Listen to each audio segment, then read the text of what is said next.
terror of the sky fallen by a visitor from space, Quetzalcoatlus went extinct during the KT extinction, along with all the other great reptiles. But in the edge of chaos, pterosaurs still roam the skies. On Taranem, a northern island known for its high population of dragons, the descendant of Quetzalcoatlus has evolved from a graceful horror to a dogfight brute. Quetzhasta has been seen following meteor lungs, as their hunts often result in carrion being scattered across a wide area.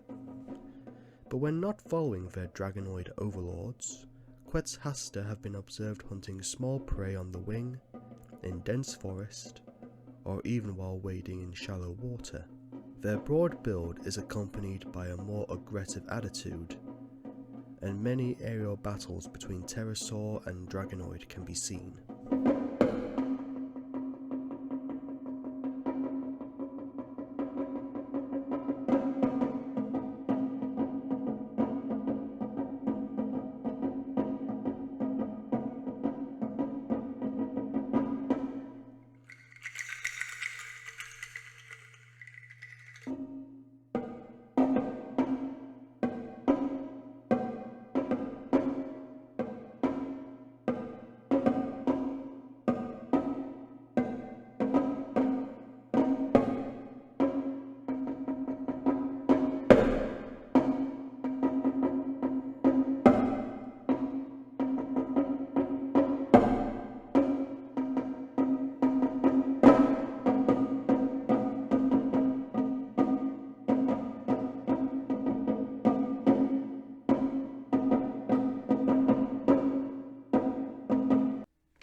Another refugee of the KT extinction that would wind up in the edge of chaos is the Mosasaur.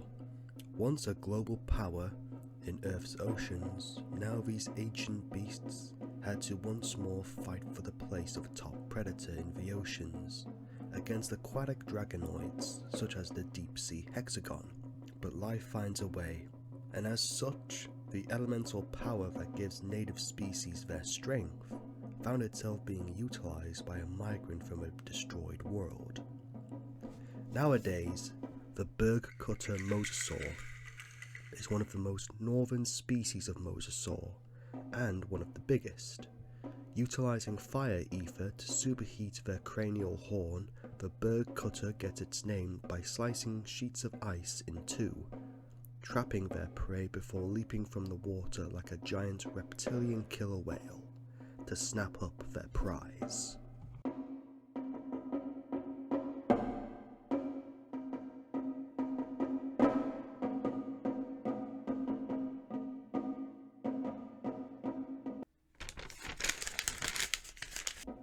Going extinct 97 million years ago after spreading terror across what is now Argentina, Giganotosaurus, one of the largest carnivorous dinosaurs, found its way to Taranem, where it found a shortage of the sauropods it specialized on.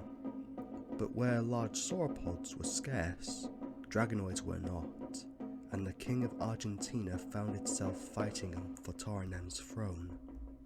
Over time, its skin evolved into armor that could shake off bursts of flame. Its forelimbs bulked up, allowing Giganotosaurus to grapple smaller, heavily armored prey.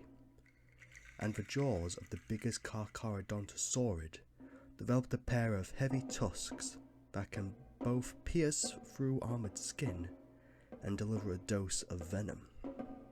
Alas, the Giganotosaurus of the past was no more, and in its place, Dracagorex was born, an apex predator and contender for the throne of Taranem, and a symbol of rage and anger to the native people of Taranem, referring to Dracagorex as the Barbarian King.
Living much earlier than the likes of Quetzalcoatlus, Mosasaurus, and Giganotosaurus, Gojirasaurus lived around 210 million years ago during the Triassic period. Named after a monster movie icon, the king of the monsters Godzilla, Gojirasaurus on Taranum surprisingly began to evolve traits similar to its namesake. A more upright posture, large robust arms and legs, a long spined tail, and a short muscular head. Gojirasaurus on Taranum can be found in every habitat, from climbing the mountains, swimming in the sea, to even burrowing underground. And like the bird cutter Mosasaur, Gojirasaurus has also utilized ether to deliver powerful gouts of elemental force.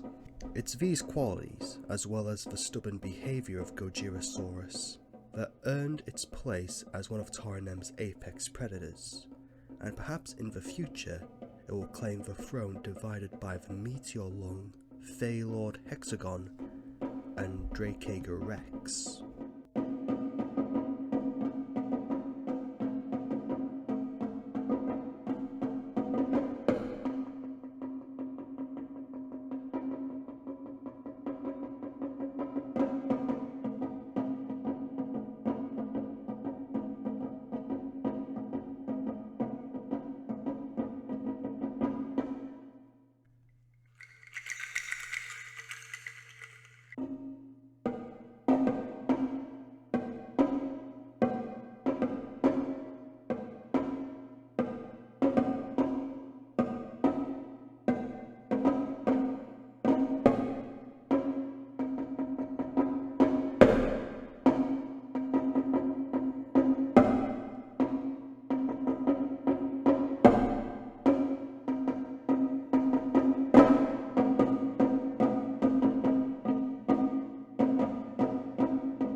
Going extinct between 24 to 25 million years ago in what is now New Zealand, Karuku is an extinct species of penguin characterized by a long, slender beak specialized for eating fish and squid. On Taranum, Karuku has evolved traits resembling ancestral cetaceans, dubbed Ambuloceta, translating to walking whale mimic. This Taranum branch of penguin is the prime food source for aquatic predators during the winter, but their main threat is the berg cutter Mosasaur. But during late spring and summer, attacks dramatically decrease as migrating populations of fish supply a banquet to all residents of Taranum, bird, reptile, and dragon alike.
Compsognathus lived during the Jurassic period some 150 million years ago. While it's not known when this diminutive dinosaur went extinct, they still remain on Taranum, specializing in insects and carrion, but will not turn their nose up to select vegetation. Compsognathus resides more or less at the bottom of the food chain. Their bird-like inquisitive nature leads to many interactions with the native people of Taranum, and in fact, many will allow Compsognathus to enter their homes to root around for insects or other pests. However, one must hide their shiny valuables, as Compsognathus often decorate their nests with reflective objects.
Be sure to like, subscribe and hit the bell icon to be notified of future uploads.